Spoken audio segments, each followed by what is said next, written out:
I don't want to look too far ahead because the regular season is the greatest thing about college football. I mean, it's just like it's the greatest regular season in sports, in my humble opinion. But with that said, the college football playoff, we all understand, has expanded to 12 teams, giving us more matchups. We did this exercise a season ago. I want to revisit it right now. What are some of the most fun /best most intriguing potential college football playoff hypotheticals? This is one we had a year ago, but I want to say it again right now because I think it has even more juice than it did a season ago. My number one playoff hypothetical that I would love to see happen is LSU going to Notre Dame in the first round of the college football playoff. Brian Kelly returning to South Bend. Now, fast forward the tape from what last year was to this year, Notre Dame's coming off a national championship appearance. Notre Dame and Marcus Freeman have reached heights that Brian Kelly reached, and it took him several years in South Bend. Now, Marcus Freeman pops up and gets him to the national title game, gets him within a score at one point of tying up the national title game. Like Notre Dame, they're running hot right now. I mean, they're like Hansel, they're so hot right now. LSU, this is supposed to be their year. Go back to the drawing board. Go to the transfer portal. Get a top 2 portal class. Bring back a quarterback in Garrett Nussmeier, the gumbo gunslinger, over 4,000 yards passing.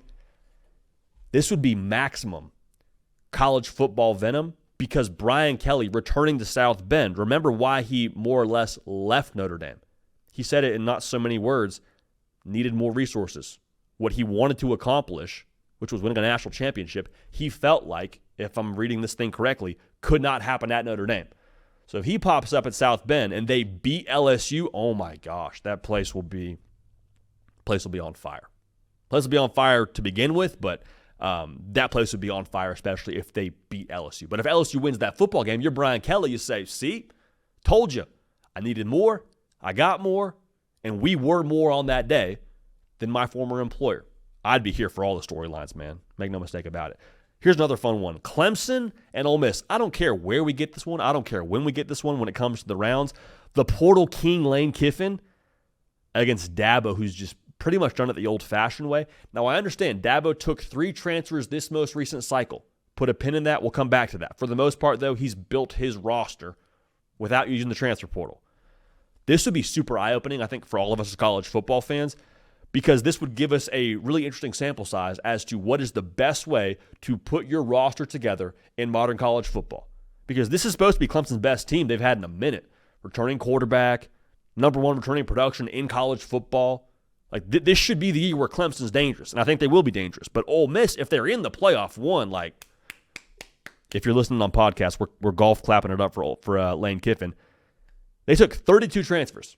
Like, last year was supposed to be the year for Ole Miss. If they get to the college football playoff in a year with a first-year starting quarterback in Austin Simmons, and much less, I think, proven star power than they had a year ago when Walter Nolan was on the defensive line and all those pieces. Ole Miss being in this game in itself, I think, is eye-opening. But if Ole Miss beats Clemson with 32 transfers, a first-year starting quarterback that graduated college at 12 years old, like, I'm just saying, that would tell us a lot, I think, about the direction as to not just Ole Miss, but all of college football.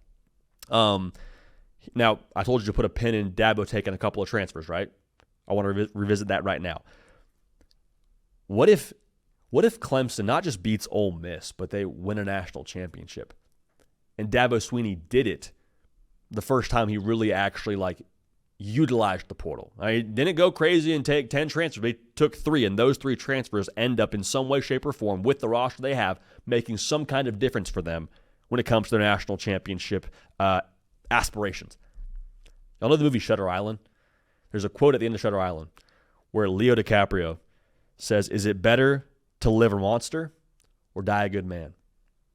I think Dabo, after getting a taste of the portal and winning a national championship, would have to ask himself that question. Is it better to live and win natties by maybe going against your traditional values of using the portal?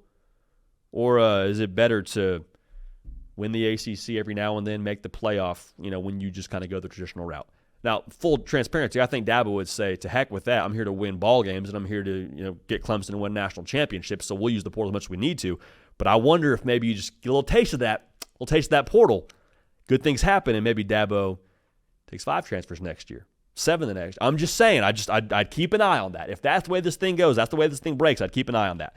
Now, Michigan at Ohio State as a college football playoff hypothetical matchup would be absolutely, electric in itself, because you'd have, I think, the best rivalry in sports outside of Army-Navy with maximum exposure. Everyone and their mama that doesn't even care about college football tune in the college football playoff because it's on at whatever, social gathering you're at. That'd be a good thing. But put yourself in this scenario. What if this is a game where Michigan is at Ohio State, so Ohio State's hosting a first-round playoff game yet again, but this is a game that's happening after Ohio State loses in Ann Arbor to end the regular season? Just let that settle for a second. Can you imagine a world like that?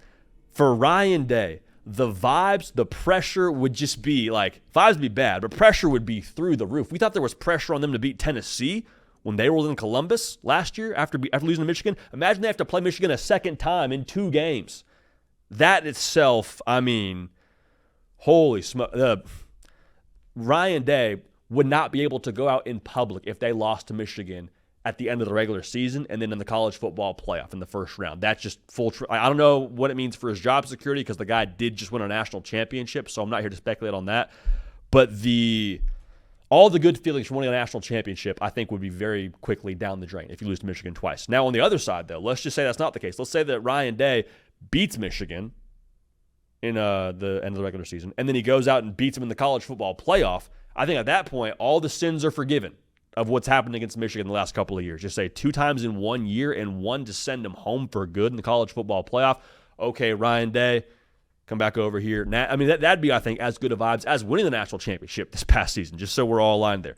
Now, for Michigan, if you beat Ohio State twice, in the same season, that is, I think you have this feeling of indefinitely we own Ohio State. You kind of feel that way right now, and I don't think based on the last 4 years you're all that wrong for feeling that way if you're a Michigan fan.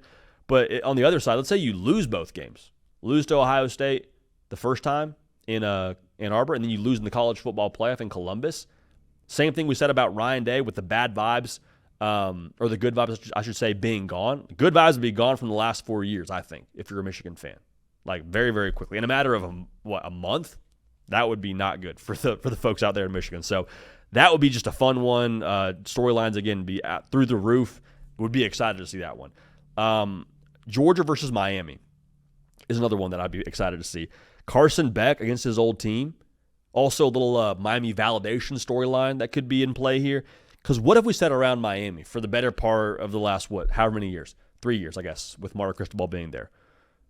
Big logo, good recruiter as a coach, use the portal well, good resources, haven't won anything. That's what people have said around them. And it hasn't been all the way untrue.